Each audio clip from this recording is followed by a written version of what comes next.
pra conseguir o que ele quer. Sim. Então ele perde o escrúpulo. Foi uma das melhores lives, assim, que eu assisti aqui. Foi bem bacana mesmo. É que assim, eu já assisti todas as lives aqui. E assim, cara, das quimbandas que eu vejo, um cara que eu vejo que ele tem uma observação bem social da quimbanda é o Danilo Copini. Né? Porque, eu acredito. Assim, eu vejo que ele tem uma visão de melhorar a vida de pessoas, de abraçar pessoas ali que estão à margem da sociedade, né? De caras que são ex-presidiários, são ex-usuários de drogas. E tem muita quimbanda que não observa esse lance aí. Sabe que eu costumo usar de exemplo, né? Que quando a gente fala de quimbanda e da formação dela no Brasil, né, os espíritos, eles vêm como marginais muitas vezes. Né? Eles já passaram por todo esse processo. E aí tu tá na tua casa, tu tá cultuando Exu e Pombagira, e chega uma pessoa com um problema, muitas vezes, nesse sentido, e tu vai excluir. Cara, como é que tu tá cultuando algo e excluindo essas pessoas? É a mesma pessoa ali, né? A mesma situação. Às vezes a mesma situação, né? Tu pega uma prostituta, por exemplo.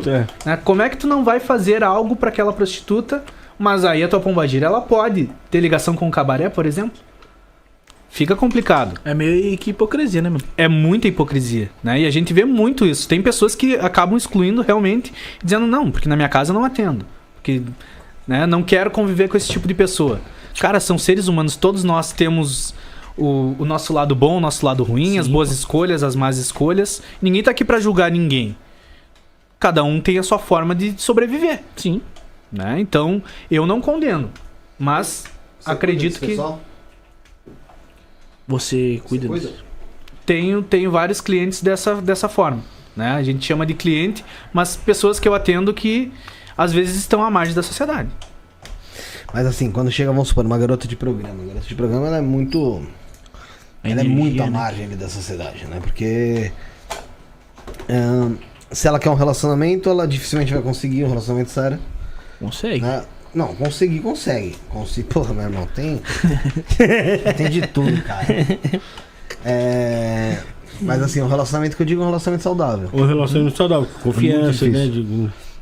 Confiança já... É só o cara não saber, mano. A confiança tem, né? Porque É só já não tá saber. acordado. Mas assim, falando sério, difícil ela conseguir um relacionamento sério por conta justamente desse ponto um relacionamento sério em relação a ser saudável, né? Porque vai existir muitas formas tóxicas que vão acabar se relacionando, que vai acabar acontecendo no relacionamento, que existe discussão, e aí existe sim a parte dos ciúmes que faz que ele é todo movido também pelo ego, né? E essas pessoas, não sei se você já chegou a cuidar de algumas na sua casa, mas como é que é a orientação para essas pessoas dentro de uma vida afetiva, para uma garota de programa dentro da quimbanda? Ela chega na quimbanda com problema afetivo, vamos supor, porque ela é uma garota de programa, só que talvez não seja o momento que ela queira largar aquele tipo de trabalho, porque tem às vezes um objetivo, um propósito, mas ao mesmo tempo ela quer também ter uma vida afetiva saudável. A quimbanda consegue também ajudar em relação a isso? A quimbanda é o culto à liberdade, mas a principal liberdade é você se sentir liberto. Então, quando as pessoas chegam dentro da quimbanda para tratar qualquer problema, independente do que você é, nós vamos olhar para o teu ser. E como a gente vai poder te ajudar dentro disso. Esse é o principal intuito. Então, se a pessoa, por exemplo, tem esse problema de relacionamentos, né? Isso é básico da vida do ser humano. Todo mundo vai ter um problema de relacionamento, não só afetivo, né? Mas de convivência com outros seres humanos. Normal. Nós vamos trabalhar em cima disso. Independente da qual profissão você exerce. Então, normalmente a quimbanda, ela não olha com um olhar de preconceito para as pessoas. Esse é o ponto principal. Ela não tá julgando a tua profissão, ela tá julgando que ela é quem você é. E não vai nem estar julgando quem você é. Não julgando, tipo, vai estar olhando quem você é. Vai estar te ajudando a você se sentir melhor dentro da tua própria essência. Né? E dentro disso, você se sentindo bem, a opinião dos outros não te interessa. Sim. Né? Então esse é o ponto principal. É você não ficar preocupado com o que os outros pensam ou falam de você. Esse é o principal ponto de um quimbandeiro. Cara, quer falar, fale o que quiser. Não me sustenta, como o pessoal diz, né? Não paga minhas contas, não vai fazer diferença nenhuma na minha vida. Então, por que eu vou estar dando ouvidos? Qual que é a origem da sua quimbanda, Cleiton?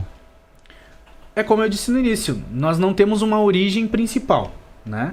Mas se tu for analisar as quimbandas do sul, elas têm a origem muito ligada à Umbanda.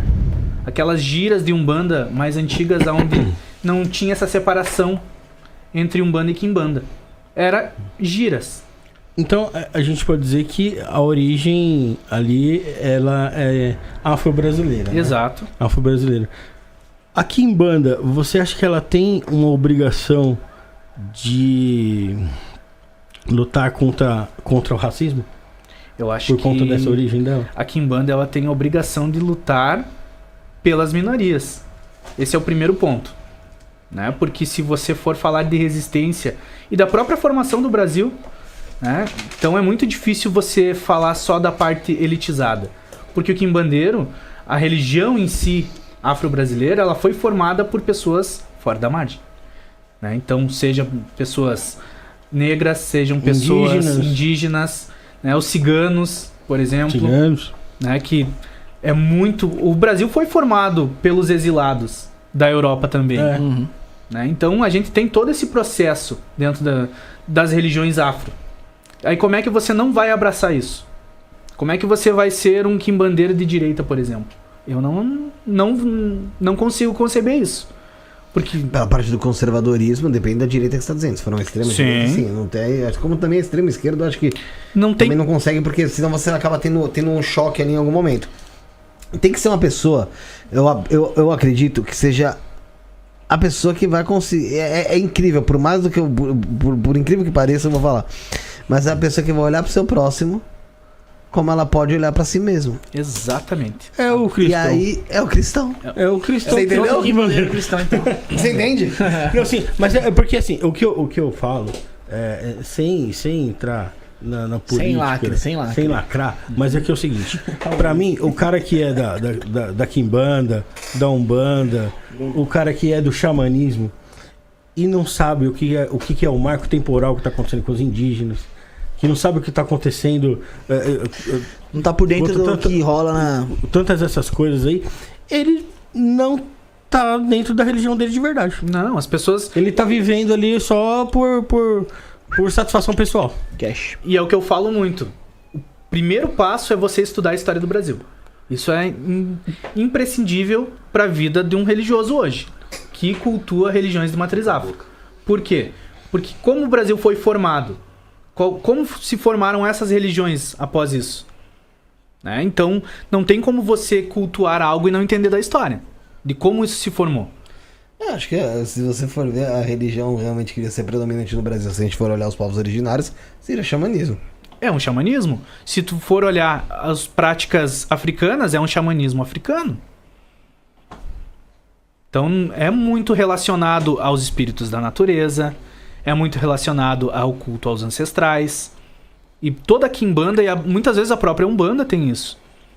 Então não tem como você não olhar para trás e para a história que a gente... A história, ela tá forjada já em cada ponto de religião.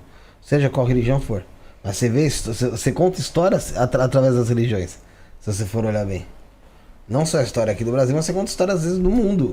Através de religiões. Até porque religião... As religiões são pontos determinantes. Ela se misturou com o Estado por muito tempo. Sim, e são pontos determinantes às vezes para algumas guerras.